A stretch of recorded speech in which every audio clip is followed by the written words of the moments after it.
خانم، شما نه، شما، بله شما که مسئول تمام تنهایی آدم‌های توی سالن بودید.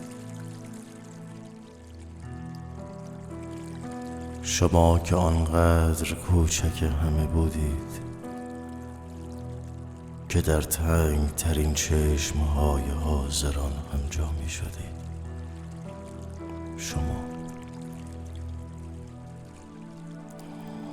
شما که به یادم آوردید نام کوچکی هم دارم و حتی می شود نام کوچک را مفتخرانه تر از هرچه می بندند و می گویند شنید. خانم، شما که مثل یک قهرمان کارتونی دیده نمی شوید، اما 11 شماره را دائما پی در پی بچگانه و زنگ دار بیخ گوش شاعری دور از کلمه زمزمه می کنید. من دیدم. شما که جرم وزین حجم اندکتان عظمت سالن را رو به خیابان کج کرده بود. بله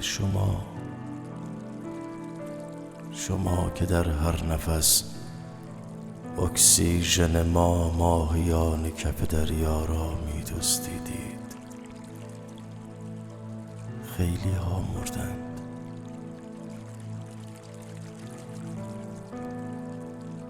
و کسانی هم که زندگی را به غرور ترجیح می دادند درست 19 قدمان سوتر در دستهای کوچک و سمی شما برای 10 ماه تمام در دهلیزهای نپتون مشغول صرف کردن چهره زنی کارتونی با سوسی مردانه و تند بودند.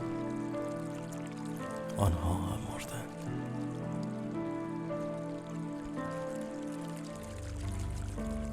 بله خود شما که روپوشی عجیب را روی دامنی کوتاه و خاکستری با چکمه هایی بلند و تیره اما واکس زده روی زیر پوشی نارنجی که یقه شل آن با بی مبالاتی از هر جا که نگاه کنی معلوم است پوشیده ای.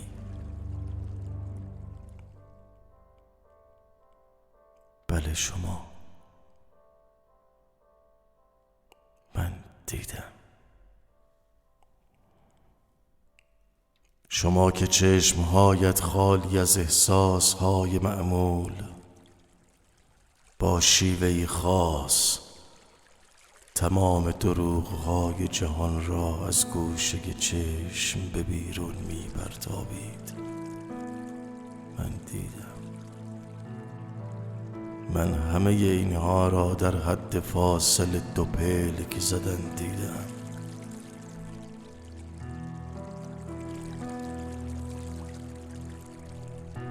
تمام انسان‌ها دست کم 1 بار اشک ریختن با لبی خندان را دیدند، اما چه کسی میتواند مصرانه در دیدن چشم‌های خندان و لبی کج و معوج از شیون پافشاری کند؟ من در همین مدت کوتاه که مشغول زندگی بودم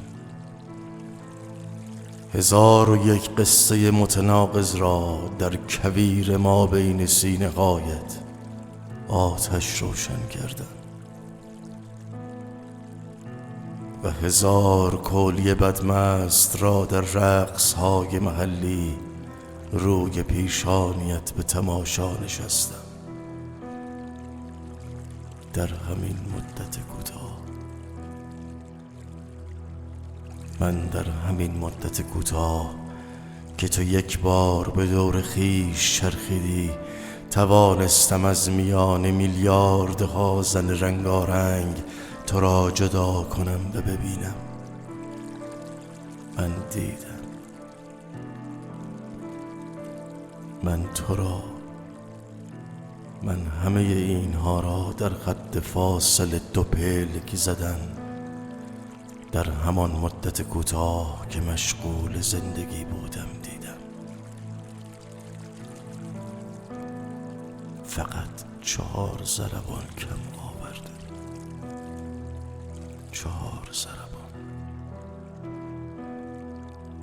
4 ضربان کم آمد تا این سوی در را برای همیشه پشت در سر بگذارم و دست بیکارم را به حکم جرائمی متعدد در پنجه های ظریف و ما غیر ممکنت به ابدی بی شعور و بی شروع مبتلا کنم. 4 ضربان کم آمد تا تو را گم کنم.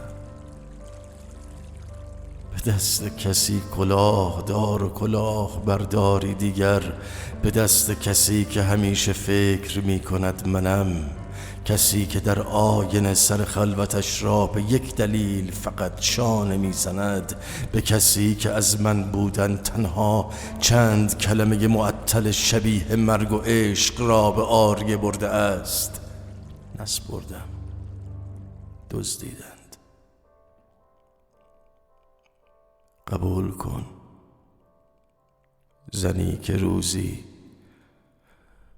دختری با روپوشی عجیب بر دامنی خاکستری با چکمه های بلند و تیره و مندرس و تمیز بودی. قبول کن، قبول کن اشتباه کردیم. ما هر دو فراموش کردیم که هر انگشتری فقط 4 ضربان نیاز دارد تا انگشتی دیگر را از سر، از ابتدای ناخن در ملأ عام ببلعد.